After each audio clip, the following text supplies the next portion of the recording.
Sa oras na alas 8:51 ng umaga, dako po tayo sa ating spotlight sa sports. Nakuha ng Ateneo de Manila ang unang panalo sa tinaguriang Battle of Katipunan ngayong UAAP Men's Basketball Season 86 matapos talunin ng University of the Philippines Fighting Maroons kagabi.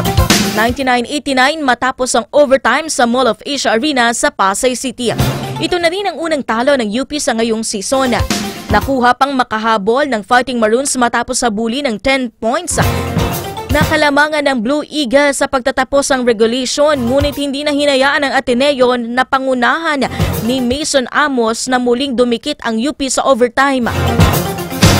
Samantala, nakamit na ng University of Santo Tomas Growling Tigers ang kanilang unang panalo matapos talunin ang Far Eastern University Tamaraos 68-62 kahapon.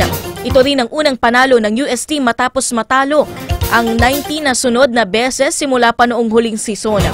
Dahil sa mga panalo, magpapantay sa unang pwesto ng Sundance ang UP at NU Bulldogs na parehong may 6-1 kartada, habang nasa dulo pa rin ang USC na may 1-6 record sa pagtatapos ng unang round ng men's basketball.